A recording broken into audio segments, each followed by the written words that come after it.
Welcome to the Good Rookies podcast. My name's Fahim. And my name is Nelly J, y'all. And we are Good Rookies. That's right. What's going on, everybody? We are in September. It's getting a bit colder, and Delta better behave themselves. Okay. But y'all, we're so excited. We have an amazing guest, a returning guest, one of my brothers from the same mother, Fahim. Please introduce who we got. All right. So this is a family affair we got going on tonight. We'll be able to double down for the culture, make it all about him, doing a lot of great things. But let's welcome Benarge Igwe to the podcast today. Benarge.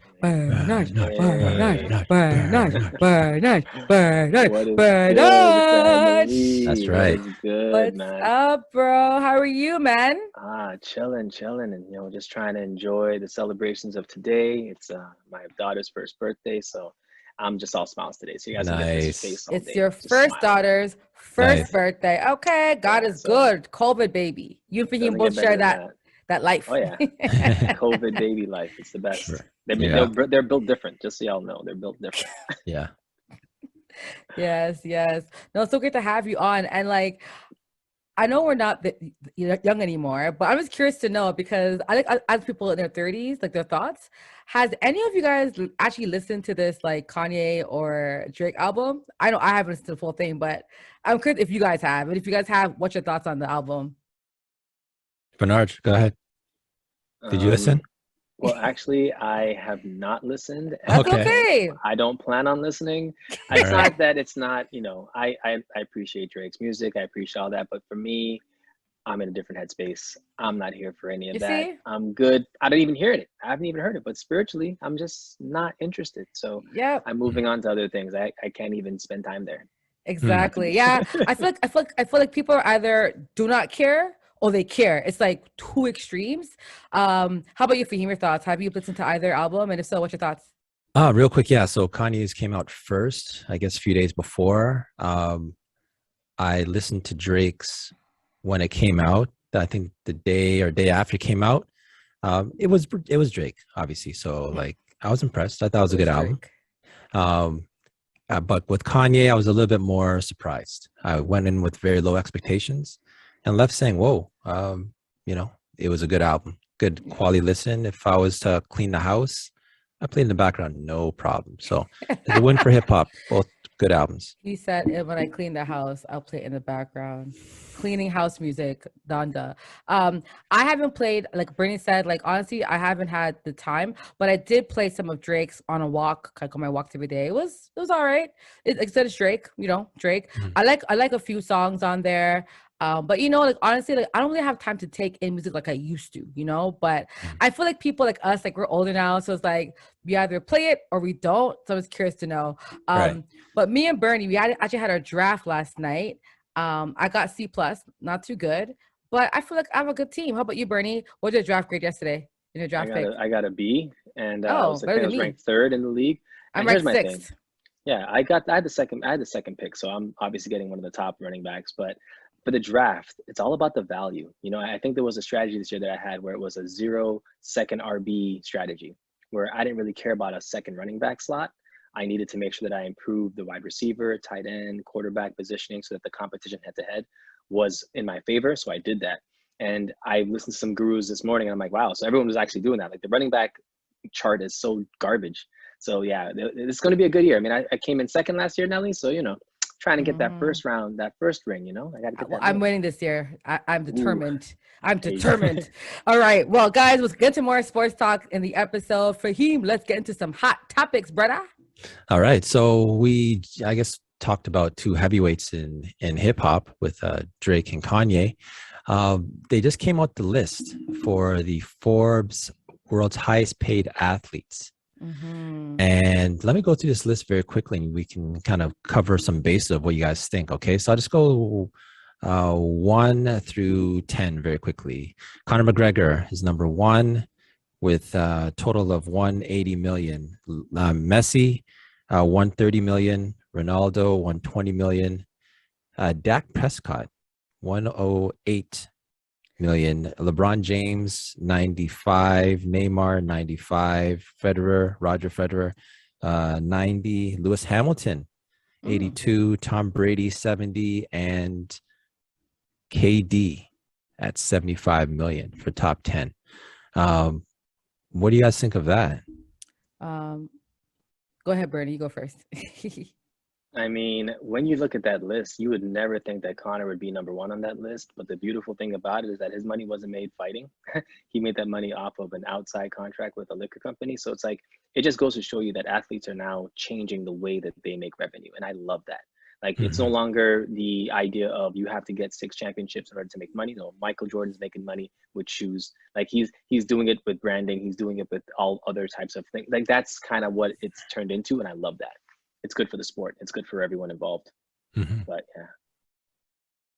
Nelly J. So out of the top 15 paid athletes in the world, 10 are Black, 5 are white, and I love it. It just shows that we're going to have more Black or more wealth in our community. And all the Black folks on that list are people giving back to their community. They're active. They're not just sitting around. They're doing projects with films. They're doing, hopefully, well, Shaq's not getting paid, but, he got Reebok. So, Reebok, I got to put up every time. But no, like, I'm loving it. It just shows that, the climate's changing. And I like seeing Black millionaires. I like seeing it. Like, it's inspiring. It's great to see. I was shocked about Conor McGregor. I'm not gonna lie. But then if you look at his past year, he's had a lot of great marketing. Like, his brand is so strong. People just watch him because he's entertaining. So he has a strong brand, a strong name. Like, people don't watch UFC, but they know him. You know what I'm saying? So right. I think it's really good that, and also entertaining. He's injured now, so he might make the list next year. But if he does as good as he's been doing, I'm curious to know, Fahim, if you know what has made him so rich. What has he been doing, if anyone knows, that made him the highest paid athlete? Is it all just fights, or is it fights and, like, branding and so forth? Benarge, I'll let you go with that one. It has to do with his whiskey, right? Yeah, so from what I researched, Conor had a whiskey deal that he signed off on. And I think selling in that deal, he was able to get, I think a part of his money was, I want to say, it says 158 million of it was the whiskey deal. And the other 22 was from fights. So for me, that's kind of like, that's such a heavy weight. We're talking 158 over 22. Like, your money is made off of, like, liquor. That's an amazing thing. And I love that. Right. So this is also one thing to think about also. So Conor McGregor had the serious leg injury. So his on the field or in the octagon, what happens there may suffer because he's going to be out for a long time. And when he does come back, he might not garner the same type of interest for a very long time. I think he has a short window. But what's going to keep him at the top, you think, even after retirement, is, like you mentioned, Benarge, is that whiskey deal. Every year, the brand Proper 12 is going to keep growing and growing and growing. And as long as he has his stake in that company, I wouldn't be surprised if he's far retired, and you just see, actually, well, technically, if he's retired, then he no longer would be on the active athletes. Yeah. But he's going to be paid for a long time with that deal. That's for sure. And just to add, like, I would love to see, like, the most paid athletes, like, ever in life. Like, I don't know if that's a list. Forbes can do that list. Forbes do it. But, past athletes, like, we have the active, but, like, I wonder how much, like, Shaq makes compared to Magic, because Magic has a lot of stuff, or Jordan, because they all are doing amazing things. So I'm curious to know, like, out of all the athletes that retired, who's getting or making the most money after sports? Because I think that's going to then inspire more young people to say, hey, playing a sport is one step. You know what I'm saying? After the sport's played, I want to be like Magic or Jordan or these guys who are making millionaires, buying full, like, brands. That's the game. You know what I mean? So I hope they do that list one day. So speaking of which, so Dak, he is everyone we've listed, and even anyone in the top 15, he's made the least amount off field. He's only made $10 million off field. Oh, well, you have other people who are making like 30 and 50. With Dak, his money is obviously on the front end in regards to his contract. His off the field stuff, I'm just going to ask, do you think that Dak has potential to get more sponsorships and more endorsements to bump up his off the field, or do you think that's pretty much who he is? Go ahead, Bernie. He's a Dallas quarterback, so I think as long as he plays well, he is primed to be in a position to get endorsements. I mean, as a Dallas Cowboys quarterback, you are in the middle of everything as long as you play well. Look at the last ones we've had. Tony Romo, that guy was obviously making money. Troy Aikman, making money. Like, these guys, they always find a way to do things. You remember how many commercials Tony Romo was in before he got hurt? Like, Tony Romo was just that guy. So he's going to make money if he plays well, period. But I thought Tony Romo was dating some like celebrity chick too. That's why he was. Wasn't that something Simpson? Jessica Simpson. Yeah, that's why he got so much, because his and also I know, but I'm saying, but I feel like they also had like a TV show together. I feel like they had like their stuff outside of football. Like even like I think Cutler too. Cutler's girlfriend was that girl Kristen, and she had her own TV show as well. So that's why he got endorsements, because his girlfriend, his wife at the time, they're divorced now, I think, but that the wife, she was very popular. So I guess it's who you marry. So Benarge, to your point, with Dak being a Dallas quarterback and having many options, just being a Dallas quarterback to get endorsements, I'm going to ask the floor, can anyone name anything that Dak Prescott is endorsing? Shampoo or something? I think it was in the soap commercial, wasn't he? Didn't he have some sort of you can't remember that? I remember him being in a commercial, soup commercial. That's what it was. Him and his brother. What, Chunky? Everyone's in a Chunky soup commercial. The only thing I remember. That's the NFL. Well, what's funny with Dak, I don't really think, okay, it's hard to market NFL players because like there's rarely any top endorsed NFL players. Isn't Dak the only NFL player on this list, or are there any other ones? Patrick Mahomes is number 15. Yeah, and Patrick is like the rising bud, but like, I don't know, I think Patrick is more marketable than Dak. I think Dak's personality isn't like the right. Like he's in that dude to be like in a commercial and be engaging. Like Ray Lewis had an engaging personality on and off the field. Like certain people are just, or like, you know, Bono, this like certain athletes are just engaging on and off the field. Dak isn't an engaging person.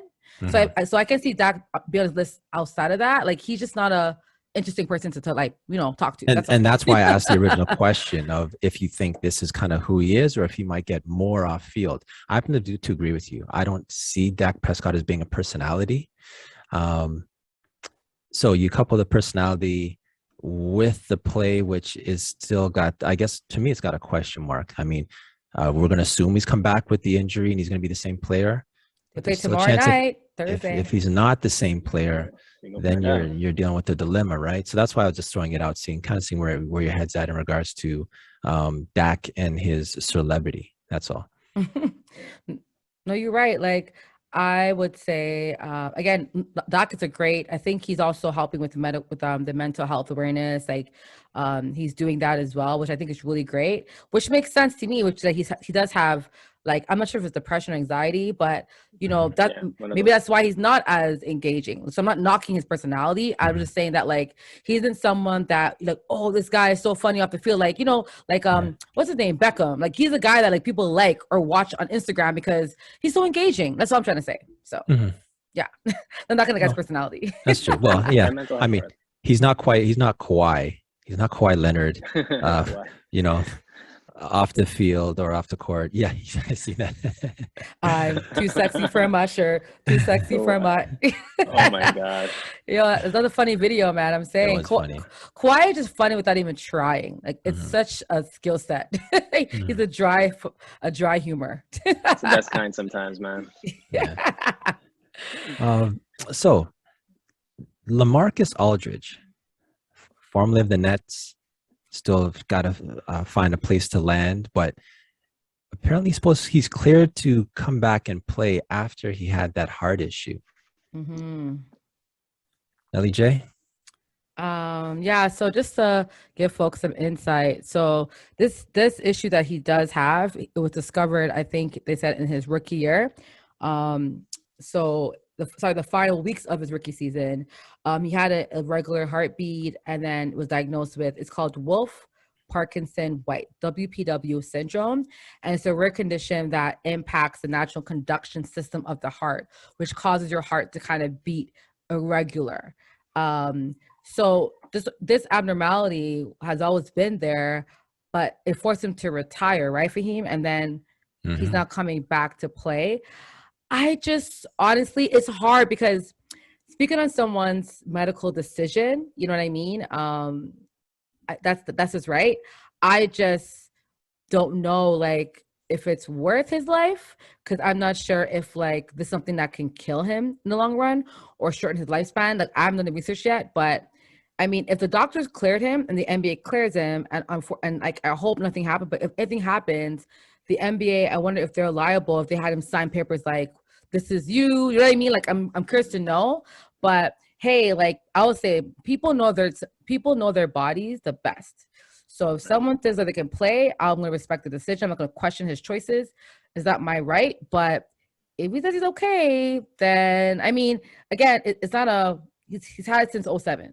So yeah, your thoughts on Mr. Benarge, like on his coming back to play? I mean, I like the way that he moved, where he kind of took the time to retire, because he stated like, I'm going to put my health before anything else. I put this league and this game before everything, and now I'm putting my health before it. And it's like, that's a good message. So I love that about, the fact that he decided to make that decision.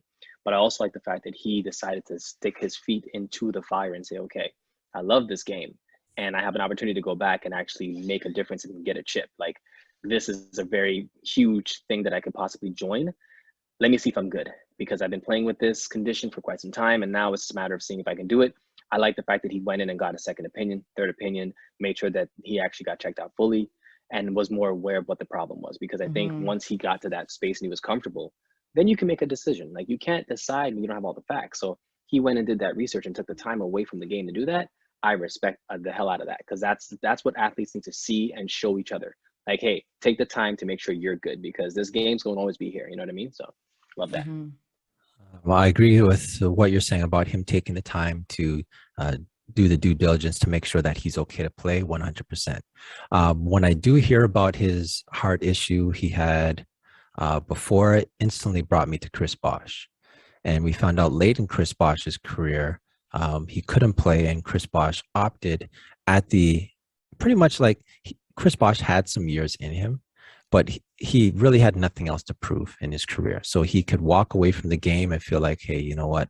Like, I've put enough into the game, and I'm safe. When I think of Lamarcus Aldridge, it's like risk and reward. And Nelly J, you mentioned it. He's been playing with it since 07. Like, so it's a long time he's been with this, playing with this, right? But Lamarcus Aldridge, health aside, I'm just talking him as a player. He's at the very end of his rope. Like, he's bounced around because really he's not the same player he was 10 or 12 years ago. That's just the facts.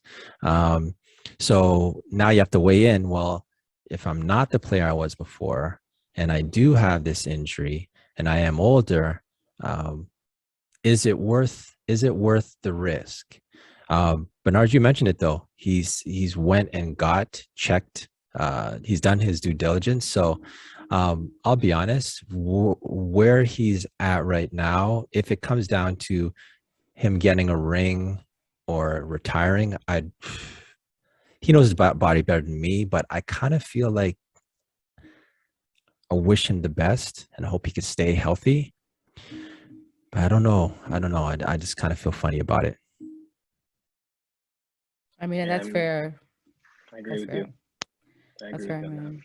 It's hard, man. Honestly, like, imagine the other athletes that have things that we don't even know about. Like Lamarcus was a marquee player that people found out, but I'm sure there's other athletes dealing with other rare conditions that no one knows, and they risk their lives, or they risk, making it worse, even with injuries, like, or mental health. Like, honestly, being an athlete is it's so strenuous, and you got to make decisions because these are multi-billion-dollar companies that you work for, So, but I'm curious to know. So, like, I'm sure that because he's now back with Brooklyn, right? That's where he signed with.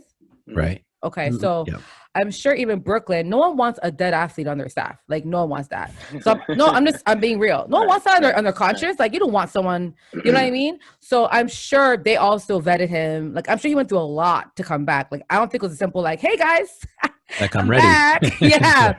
I think they were like, yo, show us this, show us that. Like you probably go through so much tests to even get cleared, man. That's why I feel like if he went through all that to come back, I'm sure it wasn't easy, then yeah, like I hope he does do well. And I'm actually hoping that like he's okay. Because at the end of the day, health is wealth, right? Period. So yeah. And also one last thing, he's on Brooklyn, a team that you know, they're contenders. So it's not like he's coming back and he's playing for like the Sacramento Kings, where it's just I was gonna say for doing his Sacramento. time, right? Oh, you guys are hating on the Kings, Kings? man. No, listen, like whenever you want to name a bad team, everyone says Kings for the last 2 decades. That's a lie. But it's always the same team you name, guys. It's always like Sacramento or Minnesota. It's always like the same team people name every year. It's just funny. Yeah. You gotta change that name. That name is just not good for them. This is bad luck now. It means nothing. Sacramento. All right. Show. So let's go to For the Culture, Nelly J. For the culture, we like to highlight individuals that are for the culture. And today, we get to highlight Mr. Benarge Igwe. That's right. So y'all, my brother, like he does so much. So yes, he's a father, he's a husband, right? But he also is director of operations for a non-for-profit called Family Networks, and he manages multiple like site locations.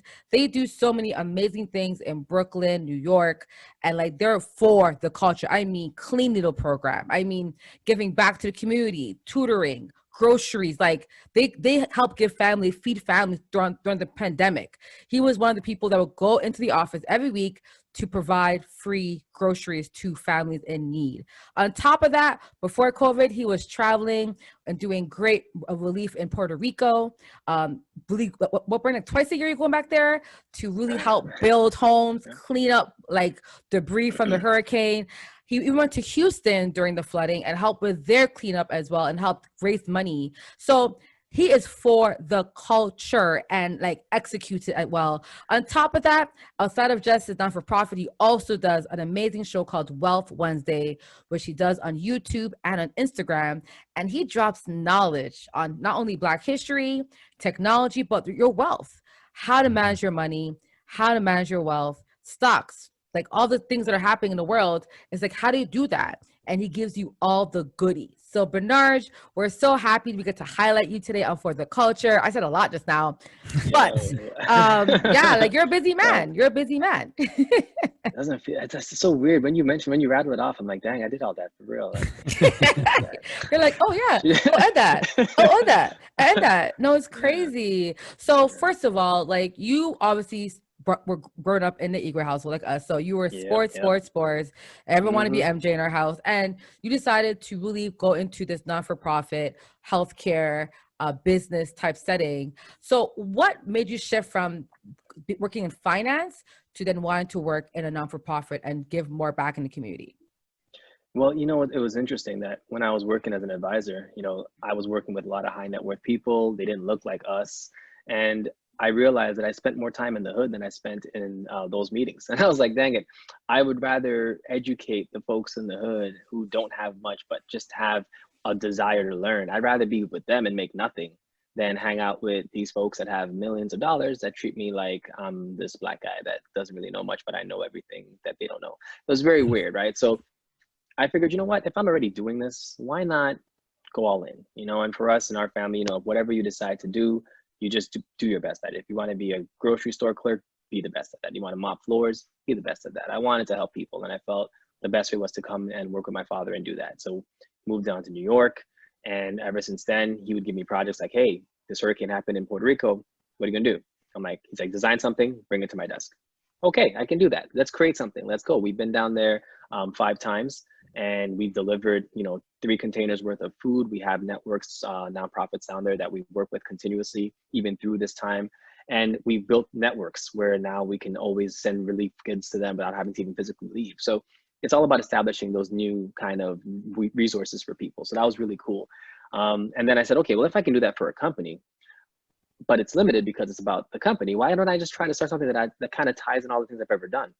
So I started a nonprofit called The Way that does financial literacy, relationships, and philanthropy.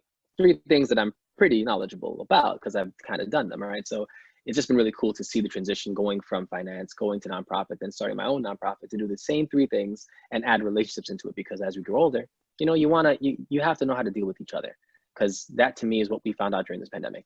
Like if you didn't like your wife or your husband, you probably don't like them a lot now at the pandemic because you got to spend more time with them. Like everything got more intense.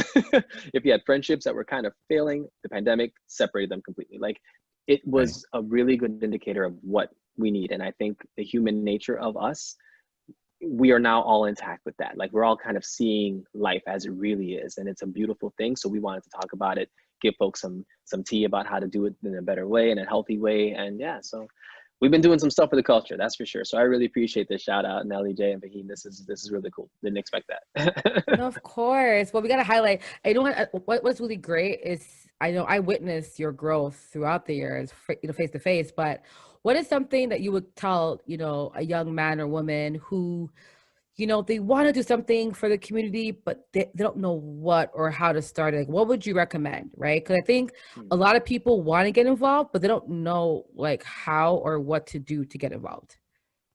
There is a feeling similar to just before you go on a roller coaster, right? When you're going up that little click, click, click, click, click, click, click, click, click, click, and you get to the top, and then you're about to go down, but you haven't gone down yet, right? There's this feeling in the pit of your stomach where it's like, I'm scared, but you have no choice but to kind of continue through because you've already gotten that far, right?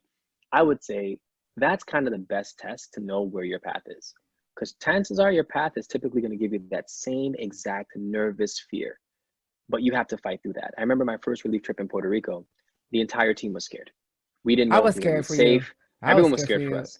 But I Benarge, call me when you get there. but I honestly had that same feeling, right? But I said to myself, if the people that live there can't leave, then I have no reason to be afraid, because they're living there. They're living through this. And if they can do it, I can do it, and we can do it. And that was like, my strength was the reason why the entire team was able to just kind of stumble in there and just have some confidence, because I was not afraid that we're going to go help and be in fear. Like God has not given me that type of heart. Like if he's putting me on a mission, he's going to protect me through that mission, no matter where it was, no matter what it was. That's just what I know is my truth. So anyone that's with me is going to be protected because they're with me. Like that's just the way that this is going. So I would say for a young person, you know, follow that energy wherever you feel that nervous fear, where you think, hey, I could do something that's really great, but I don't know if I can do it. That's what you're supposed to do. It's literally, that is the test. The test is always going to tell you to be fearful or to be doubting of yourself. That's a test, because your future rests in your decision to be able to pass through that and make it to the other side. So I would say follow that energy, and you'll know exactly where to be. I love that. Wealth Wednesdays. How many episodes do you have under your belt for Wealth Wednesdays now? Because you're pretty consistent. It's been at least a year, right? Yeah. Right. We had our last month was our year. I think we're at 56 episodes now. Woo! We've been kicking butt. Yeah, we haven't stopped. Last Congratulations. Okay. Yeah. So, okay. 56. And the story behind that, my buddy came into my office. He was like, hey, you should start a podcast. I'm like, why? He's like, we talk about this stuff all the time in the office. You should talk about it to people. I'm like, okay, why not? And again, the same feeling. Why not? Right. And turns into a whole year, right? So yeah, it's been beautiful ride. Nice. Oh my God. That's so, you know what? I did log in when you had your 1 year, and I was like, wow, because you started around when we started. So it's just great to see, like, because a lot of podcasts don't make it that far. And, you know, y'all, you know, it's a huge, Bernie, it's a huge accomplishment to make it to 56. Like, not everyone makes it at all. Like, we have a lot of friends who tried, and you know, just the timing, the commitment, it's a lot. So commend, guys. Wealth Wednesday is huge. The way they're honestly providing so much knowledge. The one that I really liked was breaking down like the whole the New York park. What do you call it again? Seneca Village. How Seneca Village. Yeah, that episode was so impactful. So can you share with the folks what that was about? Like, break it down. So back then, this is just right after slavery, a lot of the Black freed slaves would actually leave the downtown Manhattan area and travel up north of Manhattan, which was all actually farmland at that time. where Central Park is located right now, that was literally just farm and abandoned land. The city was a little bit further down. A lot of people were there. It was very congested. So these black new freed slaves said, okay, let's move up to the country and let's start our own city. They bought a couple of plots from a white owner who decided to sell it to only black people. And he continued to do that. And they bought up pretty much the entire, like a little section of Central Park. It was just all them, about 200 people, grew to about 1,000 people. And they owned their land, they owned their homes, and they were literally evicted out of that land for them to create a state park. And it was one of the most, it was one of the most highway robbery of all time. Like literally the city mandated that everyone has to evict themselves. And they sold that land to the city, and now that land's worth billions of dollars. It was a massacre when it comes to wealth creation in this country. So when I learned about that, I was pissed, but I shared it on that Wealth Wednesday. So yeah, that one is still in here, man. It's hard. That one's a hard one. It's a hard one. And you know what? Like you said, it's a massacre to black wealth. Like people understand, massacre wasn't only just taking black lives. It was also massacring the growth of black wealth, which a lot of people in Canada did and America. So because similar things happen in Alberta. Some farmers lost their land that were black free slaves. Even over Scotia, the free slaves there were forced to leave their own land, evicted, so Nova Scotia can build a bridge over. Okay, the Colored Hockey League ended because the government built a railway through the community. So Black Wealth Massacre was a thing, and I love that you kind of tied it into Wealth Wednesday. So guys, stuff like this is so important. So please check out. We're going to have the links. We're going to have also the YouTube channel link as well as his Instagram. So follow. If you want to generate wealth and you don't want to pay someone, you're not sure how to do it, follow Benarge. He's going to break it all down. And he talks like English. You know, some people like, okay, they're saying stuff, but like these big terms, you don't know. Like, yo, like, what the hell does that mean? Benarge breaks it down for the common person. You know what I'm saying? So, which is what I love, because I'm not really a finance person, so I can learn from you. So he definitely breaks it down for the culture, that's for sure. Yeah. Oh my gosh, we're so happy to have you, y'all. We're gonna have his stuff down for him. Let's go to the last segment. All right, Nelly J, let's go to That's Absurd. That's absurd for him, bro. What was absurd this week? What was absurd? Nerlans Noel. Player formerly played for the Mavs, ended up, where was he just recently? He was not, Knicks. was it the Knicks or was it Philly? He was on Knicks too. He was on Knicks as well. He's suing his former agent, Rich Paul from Clutch Sports. Something you never really hear. It may happen, but it doesn't really hit social media, and it isn't people's business. Just the fact that this is happening, I gotta go with absurd. Absurd.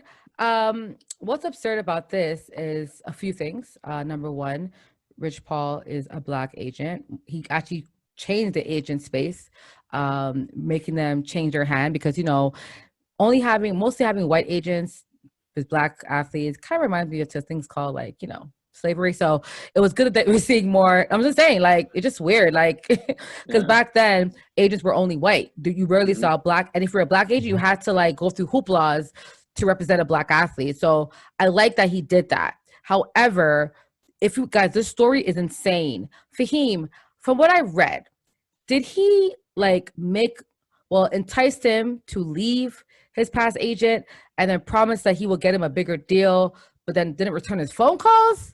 Absurd. Completely. Bernard, your thoughts on the situation, bro?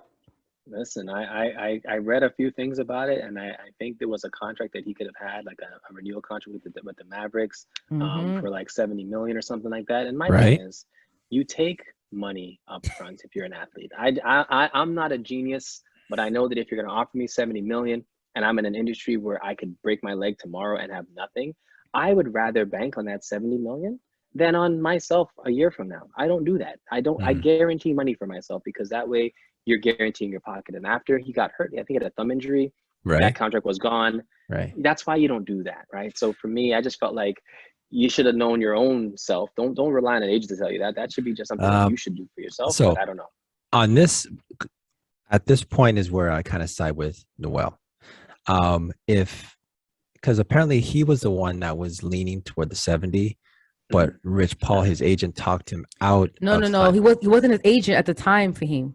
He wasn't his agent. Okay, So here's what it says in the lawsuit. It says Noel said Paul advised him to pass on the $70 million. I advised him, yes. So at the time, because I actually talked about it. So I spoke to agents in this industry about this a few weeks ago because I wanted to know, like, how does this happen? So Nerlans Noel had another agent who made that deal. Yes. And then Nerlens said, Rich said, I see your deal, but sign with me, Clutch Sports. I can get you a better one. So Nerlens fired his old agent and then decided to go with Rich because he thought, like you said, he advised him that he can get a bigger deal, right? So I blame that portion on Nerlens because he decided to fire his old agent who had a good deal for him to go with Rich Paul. He believed in Rich Paul versus his old agent. That's why I blame him that. However, I blame Rich Paul because in his part, he should be making promises that he can't keep and not replying to Nerlens Noel's calls. Like he was neglecting his own client. So that's where Rich Paul failed. But the initial decision of leaving or firing your old agent, that's on Nerlens. Nerlens had an agent that he left because he believed in the Kool-Aid that Rich was selling. Right, but the side grass. But why wouldn't you? Okay, remember, Rich Paul's biggest client is LeBron James. No, I get that. And Rich Paul is not just LeBron; he's got a lot of other guys on his roster. OG Anunoby, Ben Simmons, plus the deals that he does, not just for contracts, but what the circles he's in regards to an agent outside of sports.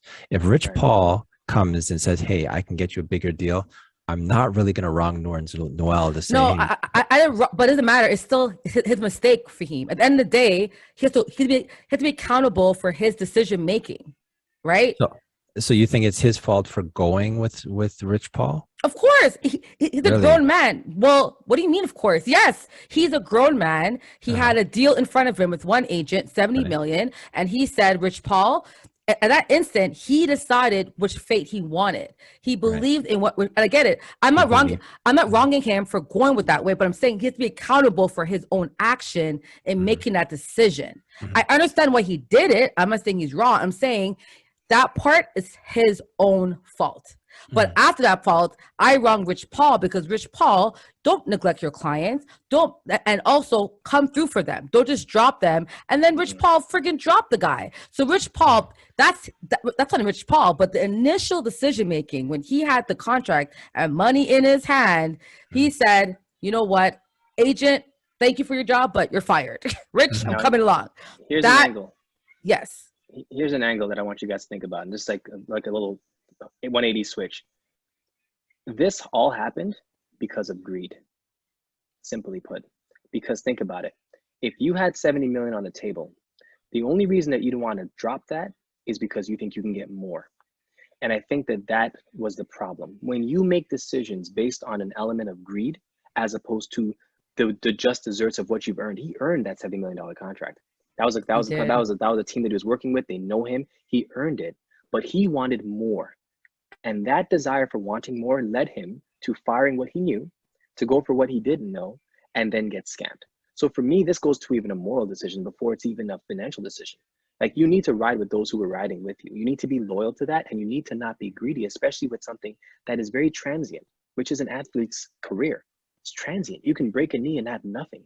So for me, it's like, when we look at the greed element of that decision making, I think we'll know whose fault it is. And it can't be the person that enticed you. It has to be the person who made the decision. Yeah, it's both their fault. Whoever made the decision, unfortunately, it's on you because you made the call. You made the call. I mean, that's my opinion, though. You guys can tell me. No, I mean, I like the train of thought. It makes sense, yeah. But Rich Paul, I think Rich Paul did wrong him. Like, his lawsuit isn't like crazy. I'm not like, oh my gosh, but I get it because he lost that money. But Rich Paul has a strong argument too. However, because he can say, I didn't know you're gonna get injured. But I think Rich Paul, someone said that agents have an NBA policy, right? Contract, certain thing that they have to abide by when you're an agent for an NBA player. And so they're saying that Rich Paul may have breached parts of that contract by not replying. I think they said Nerlens got some other deals from other teams. So teams said, yeah, we offered a deal to Rich Paul, and Rich Paul never gave that offer to Nerlans Noel. So he has a case because that decision that he made is Nerlens, but after the fact, Rich Paul, for me, failed him as an agent.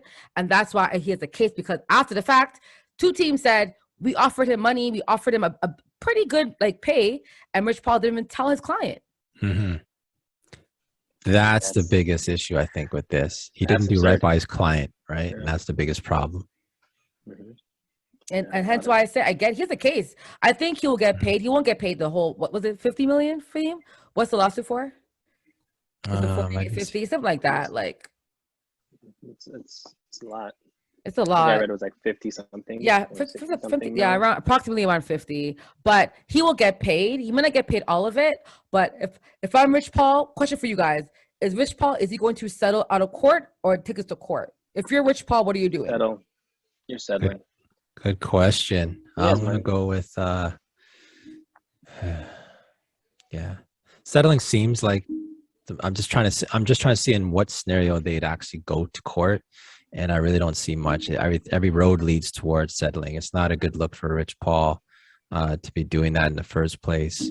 Even if he wins, he kind of loses. Because remember, in court, everything comes out. Everything. And that's why NFL paid Kaepernick too. They're like, yo, we're going to listen. No one knows how much Cap got paid, but the reason why most companies, they don't want to be, because court is it's out there forever, public record. So if you can settle inside court, you will settle and pay that man. Pay that man. So, but if I'm Nerlens Noel though, I may be like, yo, give me 50 million or go to court. Because I think at this point, who has more to lose, Nerlens or Rich? And there you have it. Rich Paul has way more to lose than Nerlens Noel. I think so. Right? But I think the easiest way for him to settle out of court is just Noel should just tell Rich Paul, get me traded to the Lakers. Get me to play with LeBron. Let me get a chance to get a ring, and we'll call it even Steven. Right? I can't stand for him. That's a really good idea. It is a good idea. I can't stand it, but it's not $50 million idea. Yes, get the ring, but 50 million is a lot of money. And remember, he's injured. Like he's a good guy. And apparently, from what I heard, so there was a sports writer that I met, and he did say that there are other athletes under Rich that had the same issue with him. Oh, so this is not going to court at all because they're going to air all his dirty laundry. Apparently, there are other athletes. They're going to come forward, and apparently not just Rich Paul, but other agents. Like this is something where agents have not been checked. So I think we're going to have a lot more. So what I've been told is that Rich Paul isn't the only client that he's done this to, from allegedly, and there's other agents that have also done the same dirt to their clients. Allegedly. So all I'm saying is that if Nerlens starts a new wave, we better see more athletes. You know what? I should have gotten this deal. You told me not to, and now I'm getting paid $2 million or whatever. It could be a trend. Right. You know, in America, you could sue for anything, right? Could have some agent reform. You know, some kind of they have some kind of rules, some new rules for agents. Yeah, you never know. Everything's for it. And also, just to add, guys, Rich Paul is also Ben Simmons' agent, and apparently Rich Paul was also a part of why Ben wants to leave Philly. So there's a lot here. There's a lot. For him, like this, for him, looked up to this guy like this is a lot. It's a lot. Yeah. But remember, right? Because the Sixers were going through Rich Paul because Ben won't answer their phone, so they're talking to Rich Paul directly, and apparently he's the one that's like he doesn't want to be there, so he's dictating Ben Simmons at this time, right? So that's what I'm saying. Is Rich Paul's going through a lot. Like this is Nerlens Noel, Ben Simmons, just two clients. Well, one past client, the other client, man. Settling out of court. And if here's a universal law. Link. whatever caused the harm has to be used to undo the harm. So we'll see where that takes everyone, because there's going to be a lot of changes that happen over the next 2-3 years when it comes to everything. And the NBA agents, that's no different. Everyone has to have a reckoning. It's coming for a lot of people. So let's hope that the NBA is better for it, you know? Absolutely. True indeed. Nice. All right, let's put this episode in the books. Episode 56. 56. Hey, congrats to you guys. That's awesome. Ooh, y'all. Oh my goodness, guys. So as you know, Benarge, we'd like to give our guests a chance to do a shout out. So the floor is yours. Oh, well, a shout out to your whole team, Jomo, Fahim, and Janelle. Like, shout out to the three of you for just kicking butt at always 56 episodes. That's lit. And shout out to my little baby girl, Isioma, and my wife, Alexia, for doing what they do to make me who I am, because they challenge me every day, and that only makes me better. So love them, and that's my shout out. Yeah, got to keep it in the family. Nice. Oh, thank you. Isioma. My shout out is simple to Benarge, my brother from the same mother. You know what I'm saying? We're so similar, but we're yet so different. So happy to have you on the podcast. Keep being for the culture, keep, supporting and giving back to the community and being a spiritual guide for a lot of people out there. Appreciate you. My second shout out is, news came out this week that Naomi and Saka is taking a step back from tennis. So my prayers are to her. I hope she gets the break that she needs. For her to reset her mind. Sometimes you play something for so long and you stop loving it. So it's always good to take that step back and go back into it. So just thoughts and prayers for Naomi. And I hope she has a great off season, man. Girl, enjoy yourself. Go to some clubs. COVID free though. But enjoy yourself. Enjoy yourself. Fahim. All right, we'll keep this one quick. So Benarge, once again, it's been a pleasure having you come through. Just want to give a shout out to The Way and Wealth Wednesdays. Keep doing what you do. And let's put this episode in the books. Episode 56. So guys, if you had a good time, subscribe, like, share with a friend, comment. Y'all do your damn thing. Do the damn thing for him. That's right. You know where to find us when you're looking for us on all platforms. We're there for you. That's Good Rookies episode 56. And we out. Peace.